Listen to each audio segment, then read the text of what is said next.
nas profundezas dos anais da história, encontra-se a lenda de um artefato sagrado de poder incomensurável, a Arca da Aliança. Este baú enigmático, envolto em mistério e lendas, tem cativado corações e mentes de teólogos, arqueólogos e aventureiros por séculos. Seria apenas uma representação simbólica da presença de Deus ou possuiria habilidades sobrenaturais genuínas? A Arca da Aliança permanece um dos mistérios mais duradouros da história. Um tesouro perdido no tempo, mas não na memória. Junte-se a mim enquanto mergulhamos no mundo enigmático da Arca, explorando suas origens, seus supostos poderes e as várias teorias que cercam seu desaparecimento. A história da Arca começa no livro do Êxodo, onde Deus, em meio a trovões e relâmpagos no topo do Monte Sinai, entregou a Moisés um conjunto de instruções divinas. O cenário era dramático e imponente, com a natureza em fúria refletindo a magnitude do momento. Moisés, o líder dos israelitas, subiu a montanha sagrada para receber essas diretrizes que moldariam o futuro de seu povo. Ele deveria construir um baú sagrado, um receptáculo para as tábuas de pedra nas quais os 10 mandamentos foram inscritos. Essas tábuas não eram meros objetos, mas sim a representação física das leis divinas que guiariam a vida e a fé dos israelitas. Moisés, com grande reverência, recebeu essas tábuas diretamente das mãos de Deus. A arca, de acordo com esses planos divinos, deveria ser feita de madeira de acácia e totalmente revestida de ouro. A escolha da madeira de acácia não foi acidental. Era conhecida por sua durabilidade e resistência, simbolizando a eternidade e a incorruptibilidade das leis divinas. O ouro, por sua vez, representava a pureza e a santidade. Suas dimensões eram precisas, um testemunho da natureza meticulosa da tarefa. Cada detalhe, desde o comprimento até a largura e altura, foi especificado com exatidão. Os artesãos que trabalharam na arca seguiram essas instruções à risca, conscientes da importância sagrada de sua obra. 2 querubins de ouro, com suas asas estendidas em um gesto de proteção, adornavam a tampa da arca, conhecida como o propiciatório. Esses querubins não eram apenas decorativos. Eles simbolizavam a presença divina e a proteção celestial. Suas asas estendidas criavam um espaço sagrado onde a presença de Deus poderia se manifestar. Este não era um baú comum. Era para ser a própria materialização da presença de Deus entre seu povo escolhido, os israelitas.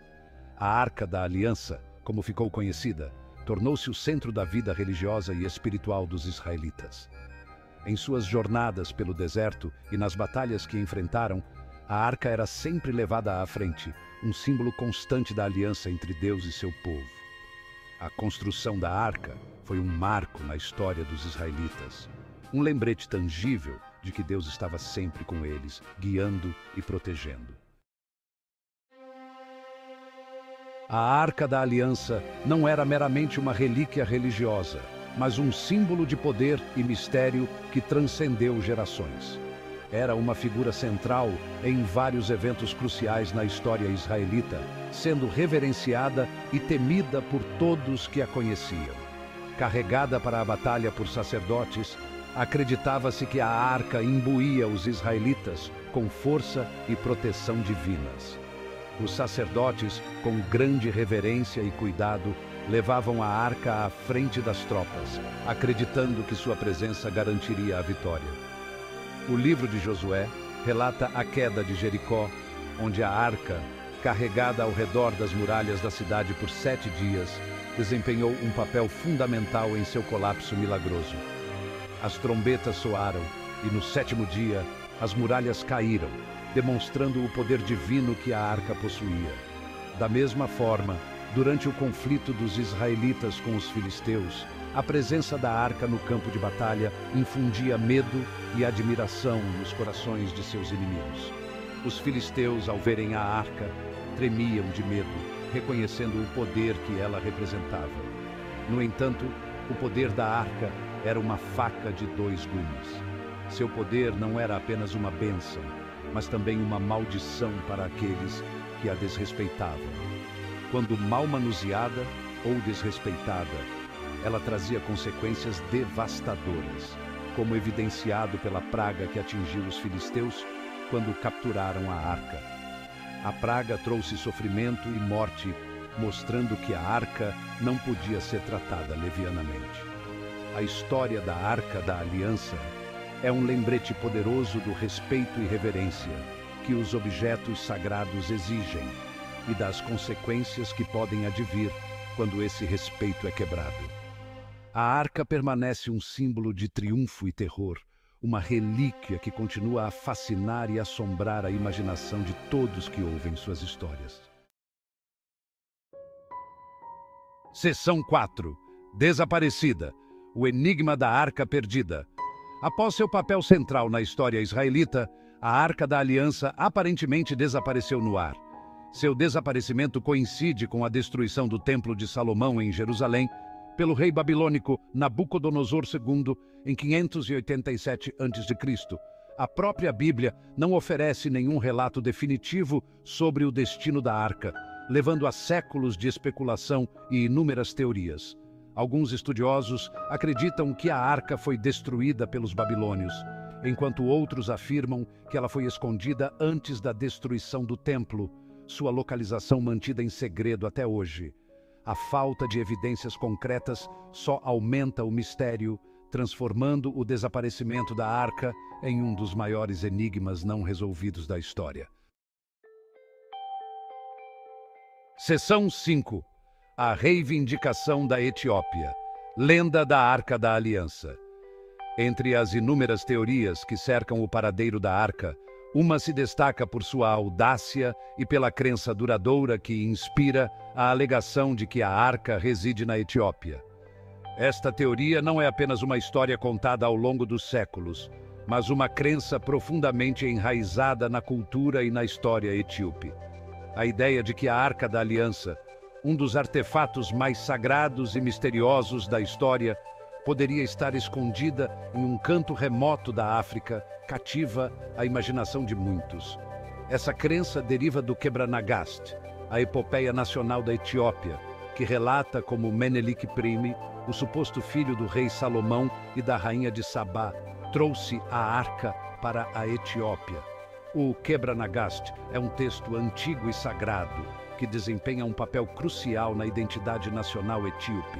Ele narra a história de Menelik I, que, após visitar seu pai, o rei Salomão, em Jerusalém, teria retornado à Etiópia com a Arca da Aliança. Este relato é visto por muitos etíopes como um símbolo de sua herança divina e de sua conexão direta com a antiga Israel. Segundo a lenda, a arca está guardada na capela do Tablete, na igreja de Nossa Senhora Maria de Sião, em Axum, guardada por um único monge que dedica sua vida à sua proteção. Este monge, conhecido como o Guardião da Arca, é escolhido para uma vida de isolamento e devoção, nunca deixando os terrenos da igreja. A capela do Tablete é um local de grande reverência e mistério, atraindo peregrinos e curiosos de todo o mundo, todos ansiosos para vislumbrar o que poderia ser o esconderijo do artefato sagrado. Embora o governo etíope sempre tenha se recusado a permitir a verificação da arca, a lenda persiste, adicionando outra camada à saga enigmática da arca. A recusa do governo em permitir investigações apenas alimenta a curiosidade e o fascínio em torno da lenda. Para muitos, a própria incerteza e o mistério são o que tornam a história da Arca na Etiópia tão cativante. A lenda da Arca da Aliança em Axum continua a ser uma parte vital da rica tapeçaria de mitos e histórias que compõem a herança cultural da Etiópia, mantendo viva a chama da curiosidade e da fé. Seção 6 Sussurros do Monte Nebo. Outra peça do quebra-cabeça.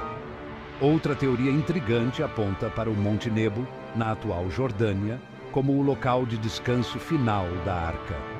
Essa teoria ganha força a partir do relato bíblico da morte de Moisés no Monte Nebo, de onde ele teve uma visão da Terra Prometida antes de morrer. Alguns estudiosos acreditam que Moisés, guiado por inspiração divina, pode ter escondido a arca em uma caverna no Monte Nebo ou perto dele, protegendo-a de uma possível profanação. Essa teoria é ainda reforçada pela descoberta de pergaminhos antigos que supostamente mencionam a presença da arca na região. Embora as evidências arqueológicas permaneçam indefinidas, os sussurros do Monte Nebo continuam a intrigar aqueles que buscam a arca perdida.